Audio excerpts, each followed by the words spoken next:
ಚನ್ನರಾಯಪಟ್ಟಣ ಬೆಳಸಿಂದ ಶ್ರೀ ವನದಲ್ಲಿ ಅರಣ್ಯ ಇಲಾಖೆ ಆಯೋಜಿಸಿದ ಚಿಣ್ಣರ ವನದರ್ಶನ ಕಾರ್ಯಕ್ರಮದ ಪ್ರವಾಸಕ್ಕೆ ಹೊರಟ ಬಾಗೂರು ಸರ್ಕಾರಿ ಪ್ರೌಢಶಾಲೆ ಮಕ್ಕಳಿಗೆ ಪರಿಸರ ಕುರಿತಾದ ಕಿಟ್ಟನ್ನು ಶಾಸಕ ಸಿಎನ್ ಬಾಲಕೃಷ್ಣ ವಿತರಿಸಿದರು. ದೇಶದಲ್ಲಿ ಅರಣ್ಯದ ಪ್ರಮಾಣ ಕಡಿಮೆ ಆಗ್ತಾ ಇದೆ. ಪ್ರಕೃತಿ ಸಮತೋಲನದ ರಕ್ಷಣೆ ಎಲ್ಲರ ಕರ್ತವ್ಯ. ಅರಣ್ಯವಿದ್ದರೆ ಉತ್ತಮ ಗಾಳಿ ಮಳೆ ಆಗುತ್ತೆ. ಮನುಷ್ಯ ಹಾಗೂ ಪ್ರಾಣಿಗಳ ನಡುವೆ ಸಂಘರ್ಷ ಆಗಬಾರದು. ಮರ ಗಿಡಗಳ ಹಾಗೂ ಪ್ರಾಣಿಗಳ ಸಂಕುಲನ ಉಳಿಸಬೇಕು. ಕಾಡಂಚಿನ ಪ್ರದೇಶಗಳಲ್ಲಿ ಭೂಕಬಳಿಕೆ ಮಾನವ ಪ್ರಾಣಿ ಸಂಘರ್ಷವಾಗ್ತಾ ಇದೆ. ಇದು ನಿಲ್ಲಬೇಕು. ಭವಿಷ್ಯದ ದೃಷ್ಟಿಯಿಂದ ಮಕ್ಕಳಿಗೆ ಈ ರೀತಿಯ ವನದರ್ಶನ ಕಾರ್ಯಕ್ರಮ ಅರಣ್ಯ ಇಲಾಖೆ ಹಮ್ಮಿಕೊಂಡಿದೆ. ಮಕ್ಕಳಲ್ಲಿ ಪರಿಸರದ ಬಗ್ಗೆ ಜಾಗೃತಿ ಉಂಟು ಮಾಡ್ತಾ ಇದೆ. ಇದೀಗ ಬೆಳಸಿಂದ ವನ ಪ್ರವಾಸಿಗರನ್ನ ಆಕರ್ಷಿಸ್ತಾ ಇದೆ ಅಂತ ತಿಳಿಸಿದರು. ಅರಣ್ಯ ಇಲಾಖೆ ಅಧಿಕಾರಿ ಎಸಿಎಫ್ ಕಲಂದರ್ ಮಕ್ಕಳಿಗೆ ಪರಿಸರ ರಕ್ಷಣೆಯ ಬಗ್ಗೆ ಮಾಹಿತಿ ನೀಡಿ ತಾಲೂಕಿನಲ್ಲಿ 4% ಮಾತ್ರ ಅರಣ್ಯ, ರಾಜ್ಯದಲ್ಲಿ 19% ಮಾತ್ರ ಇದೆ. ಕಾಡನ್ನು ಉಳಿಸಬೇಕು, ಮರ ಗಿಡಗಳನ್ನು ರಕ್ಷಿಸಬೇಕು. ಮಕ್ಕಳಲ್ಲಿ ಪರಿಸರ ಜ್ಞಾನ ಬೆಳೆಸಲು ಈ ರೀತಿ ಕಾರ್ಯಕ್ರಮ ಅವಶ್ಯಕ ಅಂತ ತಿಳಿಸಿದರು.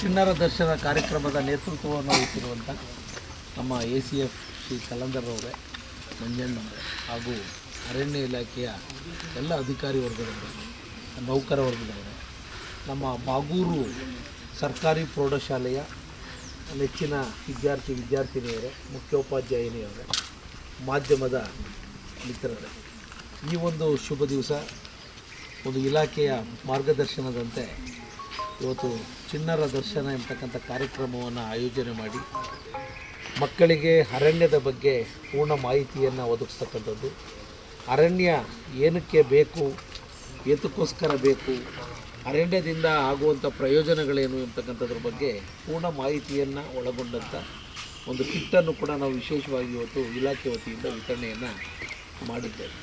ಏಕೆಂದರೆ ಊರಿಗೊಂದು ವನ ದೇಶಕ್ಕೊಂದು ನೀವು ಅಂತಕ್ಕಂಥ ಒಂದು ಗಾದೆ ಇದೆ. ಆ ಹಿನ್ನೆಲೆಯಲ್ಲಿ ಇವತ್ತು ಅರಣ್ಯದ ಪ್ರಮಾಣ ಇವತ್ತು ಕಡಿಮೆ ಆಗ್ತಾಯಿದೆ. ಆ ಒಂದು ಮುಂದಿನ ದಿನಗಳಲ್ಲಿ ಈ ಒಂದು ವಾತಾವರಣವನ್ನು, ಈ ಹವಾಮಾನವನ್ನು, ಒಂದು ಸಮತೋಲನವನ್ನು ಕಾಪಾಡಬೇಕಾದ್ರೆ ಅರಣ್ಯವನ್ನು ಸಂರಕ್ಷಿಸ್ತಕ್ಕಂಥದ್ದು ನಮ್ಮೆಲ್ಲರ ಒಂದು ಜವಾಬ್ದಾರಿ ಮತ್ತು ಕರ್ತವ್ಯ.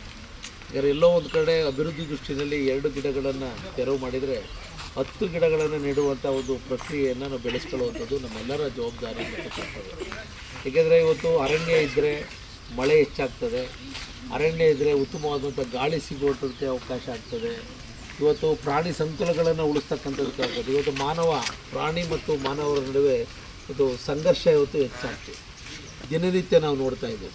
ಇವತ್ತು ಚಾಮರಾಜನಗರ ಭಾಗದಲ್ಲಿ ಹುಲಿ, ಚಿರತೆಗೆ ಜನರು ಇವತ್ತು ಸಾವನ್ನು ಅಪ್ಪುವಂಥ ಸ್ಥಿತಿ ನಿರ್ಮಾಣ ಆಗಿದೆ. ಕಾರಣ ಏನಪ್ಪ ಅಂದರೆ ಇವತ್ತು ಕಾಡಂಚಿನ ಪ್ರದೇಶಗಳಲ್ಲಿ ಇವತ್ತು ರೆಸಾರ್ಟ್ಗಳನ್ನು ಇವತ್ತು ಯಾವ ಕಾರಣದಿಂದ ಕೊಟ್ಟಿರ್ತಾರೋ ಗೊತ್ತಿಲ್ಲ, ಅನುಮತಿ ನೀಡ್ತಾ ಇದ್ದಾರೆ.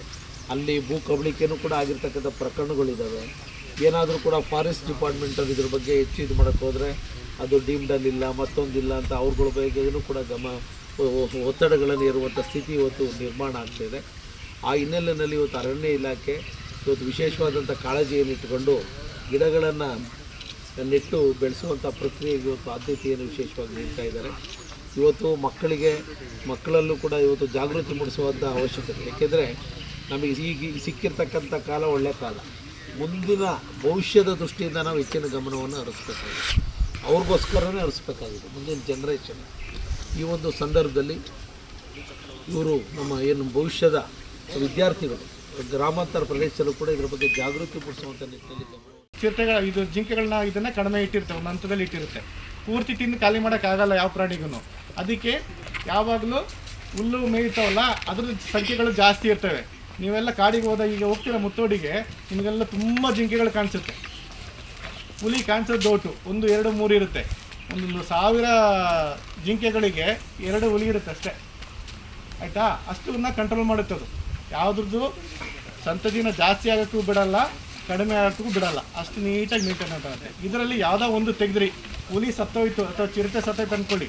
ಈಗ ನಿಮ್ಮದು ಚಿರತೆ ಏನು ಮಾಡುತ್ತೆ ಅಂತ ಹೇಳಿದ್ರೆ, ಕಾಡಂದಿ ನಿಮ್ಮ ತೋಟಕ್ಕೆಲ್ಲ ಬರುತ್ತಲ್ಲ ಅದನ್ನು ಹಿಡಿದು ತಿಂತವೆ, ಹಾವನ್ನ ತಿಂತವೆ, ಮುಂಗ್ಸಿನ ತಿಂತವೆ, ಮೊಲಗಳನ್ನ ತಿಂತವೆ. ನಿಮಗೇನು ತೊಂದರೆ ಕೊಡುತ್ತೆ, ನಿಮ್ಮ ತೋಟಗಳಿಗೆ ಏನು ತೊಂದರೆ ಕೊಡ್ತಲ್ಲ ಪ್ರಾಣಿ, ಆ ಪ್ರಾಣಿನ ತಿನ್ನೋಕ್ಕೆ ಬರುತ್ತೆ ನಿಮ್ಮ ತೋಟಗಳಿಗೆ.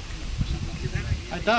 ಅವಾಗ ಏನು ಮಾಡ್ತೀರಿ ನೀವು, ಚಿರತೆನೇನಾದ್ರು ಒಡೆದು ಸಾಯಿಸಿ ನಿಮ್ಮ ಇದರಲ್ಲಿ ಹೆಗ್ಣಗಳು, ಮೊಲ, ಕಾಡಂದು ಜಾಸ್ತಿಯಾಗಿ ನಿಮ್ಮದು ಏನು ತೋಟದಲ್ಲಿ ಏನು ಬೆಳೆದಿದ್ದೀರಾ ಅದೆಲ್ಲ ನಾಶ ಆಗುತ್ತೆ. ಅದಕ್ಕೆ ಹೇಳ್ತಿರೋದು, ಪ್ರತಿಯೊಂದೂ ಏನು ಸೃಷ್ಟಿ ಮಾಡಿದ್ದಾರೆ ಈ ಪ್ರಕೃತಿಯಲ್ಲಿ ಒಂದಕ್ಕೊಂದೂ ಪೂರಕವಾಗಿರುತ್ತೆ. ಆಯಿತಾ? ಹಾಗಾಗಿ ನೀವು ಪ್ರತಿಯೊಂದೂ, ಈಗ ಹುಲ್ಲು ಏನಕ್ಕೆ ಬೆಳೆಸ್ಬೇಕಂತ ಹೇಳಿದ್ರೆ, ಹುಲ್ಲು ತಿನ್ನೋಂಥ ಪ್ರಾಣಿಗಳು ಏನಿದೆ, ಮೊಲ ತಿಂತವೆ, ಗ್ರಾಸ್ ಒಪ್ಪರ್ಗಳು, ಚಿಟ್ಟೆಗಳು ತಿಂತವೆ, ಮಿಡತೆಗಳು ತಿಂತವೆ, ಹುಲ್ಲು ತಿನ್ನೋಂಥ ಪ್ರಾಣಿಗಳು. ಹುಲ್ಲುನೇ ಇಲ್ಲ ಅಂತ ಹೇಳಿದ್ರೆ, ನೀವೆಲ್ಲ ಹುಲ್ಲುಗಳ ಮನೆಗಳ ಮುಂದೆ ಬಂದಿದ್ದ ಹುಲ್ಲುಗಳನ್ನ ನೀವು ತೆಗೆದುಬಿಟ್ರೆ, ಖಾಲಿ ಮಾಡಿದ್ರೆ ಅದೇನಾಗುತ್ತೆ ಅಂತ ಹೇಳಿದ್ರೆ, ಹುಲ್ಲಿಂದ ಏನೋ ಪ್ರಯೋಜನ ಇದೆ ನಿಮಗೆ? ಹುಲ್ಲಿಂದ ಏನು ಪ್ರಯೋಜನ ಇದೆ? ಅದು ಬಿಟ್ಟರೆ ನೀವು ನಿಮ್ಮದು ಮಾತ್ರ ನೋಡ್ತಿದ್ದೀರ. ಮನುಷ್ಯ ಎಷ್ಟು ಸ್ವಾರ್ಥಿ ಅಂತ ಹೇಳಿದ್ರೆ, ಈಗ ಅಲ್ಲಿ ಒಂದು ನಿಮ್ಮ ಗದ್ದೆಯಲ್ಲಿ ಒಂದು ಕ್ರಿಕೆಟ್ ಪಿಚ್ ಮಾಡಿ, ಮಳೆ ಬರಲಿ, ಎಲ್ಲಿ ಗುಂಡಿ ಎಲ್ಲ ಬೀಳಲ್ವಾ? ಆ ಮಣ್ಣೆಲ್ಲ ಕೊಚ್ಕೊಂಡು ಹೋಗುತ್ತೆ. ನಿಮ್ಮ ಮೇಲ್ಪದರ ನಿಮ್ದು ಏನಿದೆ, ಗೊಬ್ಬರ ಹಾಕಿ ಚೆನ್ನಾಗಿಟ್ಟಿರ್ತೀರಲ್ಲ, ಒಂದು ಅಡಿಯಷ್ಟು ಮೇಲ್ಗಡೆ ಭೂಮಿ ಇದೆ ನಿಮ್ಮದು ಗದ್ದೆ ಜಾಗ, ಆ ಜಾಗ ಮಣ್ಣು ಬಂದು ನಿಮ್ಗೆ ಹುಲ್ಲು ಬರಲಿಲ್ಲ ಅಂತ ಹೇಳಿದ್ರೆ, ಫುಲ್ಲು ಮಳೆ ಬಂದಾಗೆಲ್ಲ ಕೊಚ್ಕೊಂಡು ಹೋಗುತ್ತೆ. ಮುಂದಿನ ವರ್ಷ ನೀವು ಗಿಡ ಹಾಕಿದ್ರೆ ಗಿಡ ಬರೋಲ್ಲ ಚೆನ್ನಾಗಿ.